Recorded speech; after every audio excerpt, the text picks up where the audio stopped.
Last time, a cracked sky, a warning, and a boy who chose to go. Now the map points to one place, the Verdant Forest. First Lumishard, first test. The road took 3 days. Brom ate the whole way. Lyra mapped every step. Kael practiced his lightning when he thought no one was watching. Sparks watched. Sparks always watched. Then the forest appeared on the horizon, ancient, enormous, breathing with its own green light. To Lyra, home. To Brom, terrifying. To Kael, a direction. That was enough. They stepped inside, and the sunlight disappeared behind them. Green bioluminescent light replaced it. Roots like frozen waves covered the ground. Glowing moss on every surface. Glowing insects drifting like tiny lanterns through the air. And underneath all of it, a feeling. Patient, ancient, steady. The feeling of being watched by something that has watched everything and is in no hurry to decide what it thinks. Lyra's staff blazed brighter than it ever had. Brom held his hammer with both hands and said nothing. The forest knew they were here. Then something small and very fast and laughing found them. Vale, a forest sprite, 8 inches tall, 300 years alone, and suddenly visitors. The excitement was total and completely uncontained. She circled Kael's head, examining his hair. She stared at Lyra's pointed ears from 2 inches away. Lyra endured this with remarkable patience. Then Vale sat on top of Brom's head. He went completely still. His eyes went soft. Nobody said anything about that moment, but she had not come just to visit. She had come to show them the way. He was waiting at the heart of the forest. Elder Mossbark, 900 years old, 10 feet of living ancient bark, with amber lantern eyes and a moss beard that swayed when he breathed. He had kept the Lumishard for 5 centuries, through storms, through shadow, through the long silence after the world broke. He was not handing it to just anyone. He needed to know who Kael truly was, not his name, not his powers, who he was underneath. There was one way to find that out. The trial was not about strength. Roots rose slowly around Kael, testing, not attacking, waiting for him to understand rather than fight. Old Kael would have blasted. He always blasted. He had very good excuses for it, but standing there in the quiet patience of the forest, something shifted. He stopped pushing the lightning outward, let it settle in his hands, held it steady instead of urgent. Not gone, just directed. His 6 root tendrils rose at once. He stood perfectly still at the center, eyes closed, energy flowing calm and even.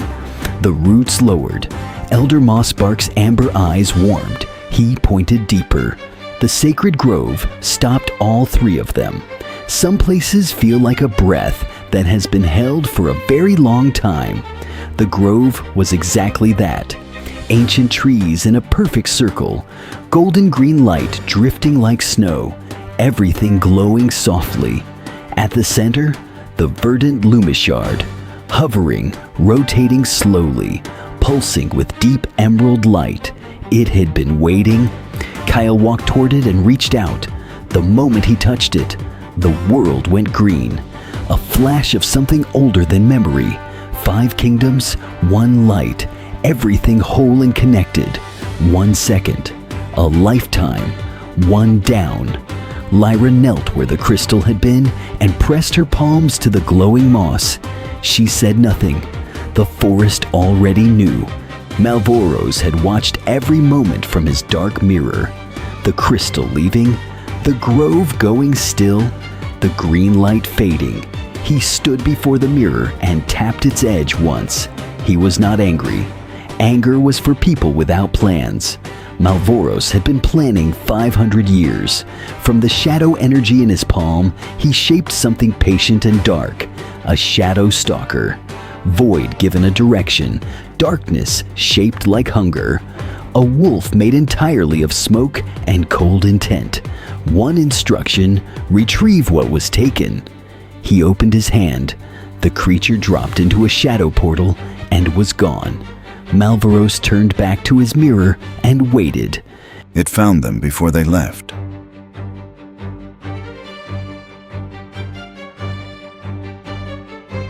Sparks felt it first, every hair standing, golden eyes locked on the dark between two trees.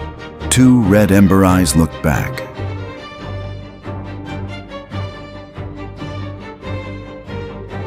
The shadow stalker circled slowly, silent, patient. It already knew how this would end. Kael fired lightning. The bolt hit. The creature scattered to smoke, then pulled itself back together. Lightning passed through shadow like passing through air. Lyra drove her staff into the ground. The forest answered. Roots exploded upward and wrapped the creature tight. It strained, it struggled, then tore free, cold darkness dissolving every root at once. It fixed its red eyes on the Lumishard and leaped. Brom stepped in front of Kael. No plan, no calculation, just a half-dwarf putting himself exactly where he needed to be. The hammer hit. The creature scattered wide. Then the Lumishard blazed. Deep green light erupted outward, a wide pulse wave rolling through the entire forest. Ancient crystals recognize the moments when something real shows itself. Loyalty is exactly the kind of magic they were built to protect.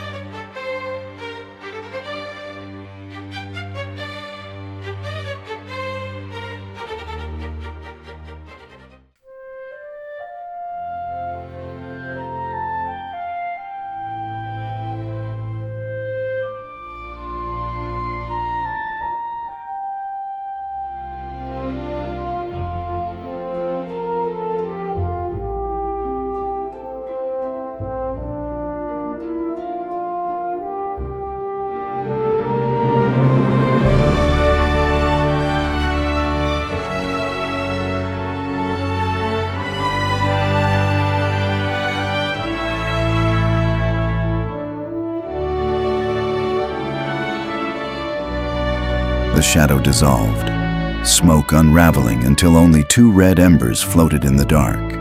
Then those faded too. The forest relit, slowly, gently. They walked out as the sun was setting, tired, singed, together. One corner of the map glowed solid green. On the horizon, not a sunset, a volcano. In the shadow void, Malvoros turned from his empty mirror and smiled. He already had someone in the Ember Kingdom. Episode 2 was over. Episode 3 was already in motion.